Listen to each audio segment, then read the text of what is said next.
पिता, पुत्र और पवित्र आत्मा के नाम में, आमीन। जय मसीह की सभी को। मैं आकाशदीप मरांडी और आज हम पढ़ेंगे पाठ 20 मई मंगलवार का पास्का का 5वां सप्ताह सियन्ना के संत बरनादिन। पहला पाठ प्रेरित चरित अध्याय 14 19 से 28। इसके बाद कुछ यहूदियों ने अंतखिया तथा इकोनियम से आकर लोगों को अपने पक्ष में मिला लिया।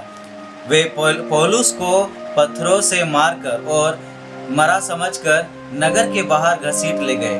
किंतु जब शिष्य पौलुस के चारों ओर एकत्र हो गए तो वो उठ खड़ा हुआ और नगर लौट आया। दूसरे दिन वो बरनबास के साथ दिरबे चल दिए। उन्होंने उस नगर में सुसमाचार का प्रचार किया और बहुत शिष्य बनाए।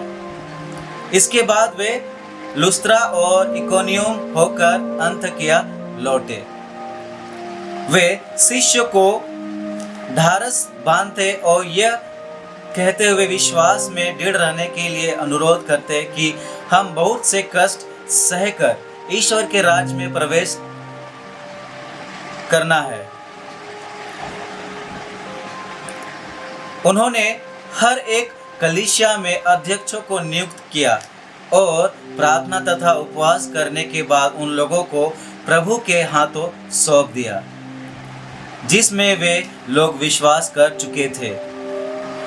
वे पिसदिया पार कर पंफिया पहुंचे और पेरगे में सुसमाचार का प्रचार करने के बाद अंतकिया आए। वहां से वे नाव पर सवार होकर अंतकिया चल दिए, जहां से वे चले गए थे और जहां लोगों ने उस कार्य के लिए ईश्वर की कृपा मांगी थी जिसे उन्होंने अब पूरा किया था।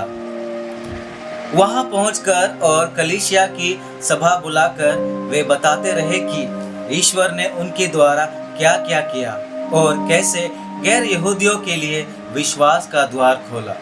वे बहुत समय तक वहां शिष्यों के साथ रहे। सुसमाचार यूहन्ना अध्याय 14 27 से 31। मैं तुम्हारे लिए शांति छोड़ जाता हूँ, अपनी शांति तुम्हें प्रदान करता हूँ। वह संसार की शांति जैसे नहीं है। तुम्हारा जी घबराए नहीं, भीरू मत बनो। तुमने मुझको ये कहते सुना, मैं जा रहा हूँ और फिर तुम्हारे पास आऊँगा। यदि तुम मुझे प्यार करते तो आनंदित होते कि मैं पिता के पास जा रहा हूँ, क्योंकि पिता मुझसे महान है। मैंने पहले ही तुम लोगों को ये बताया जिससे ऐसा हो जाने पर तुम विश्वास करो। अब मैं तुम लोगों से अधिक बातें नहीं करूँगा, क्योंकि इस संसार का नायक आ रहा है। वो मेरा कुछ नहीं बिगाड़ सकता, किंतु यह आवश्यक है कि संसार जान जाए कि मैं पिता को प्यार करता हूँ और पिता ने मुझे जैसा आदेश दिया है मैंने वैसा ही किया। उठो, हम यहाँ से चले। चिंतन।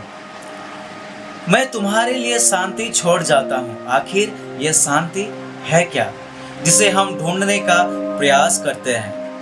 हम सभी दिन भर के अथक परिश्रम से थक कर चूर हो जाते हैं और थोड़ा विश्राम चाहते हैं, पर यीशु इस विश्राम का या इस तरह के शांति की कामना नहीं करते। ये शांति हमें हमारे तकलीफों कठिनाइयों से अलग नहीं करती है और ना ही हम अपने जिम्मेदारियों से आज़ाद कर दिए जाते हैं, बल्कि ख्रिस्त शांति हमें अपनी बुलाहट और अपनी जिम्मेदारियों के निर्वहन से प्राप्त होती है।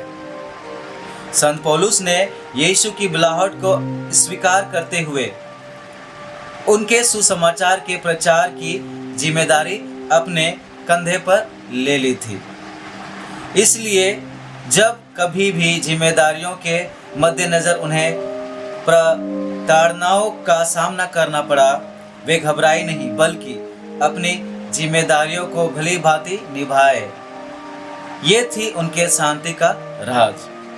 ठीक उसी प्रकार शांति यीशु ख्रिस्त को भी प्राप्त थी, जिन्होंने अपनी जिम्मेदारियों के वहन के लिए क्रूस पर अपने प्राण त्याग दिए। आज हम मनन करें, हमारे शांति का परिभाषा क्या है, किस प्रकार के शांति की तलाश हम कर रहे हैं। अनुवाक्य। हे प्रभु, तेरे भक्त तेरे राज्य की महिमा का बखान करें। जय घोष। हालेलुया। मसीह को दुख भोगना, तीसरे दिन मृतकों में से जी उठना और इस प्रकार अपनी महिमा में प्रवेश करना था। हालेलुया। पिता, पुत्र और पवित्र आत्मा के नाम में आमीन। ईश्वर को धन्यवाद।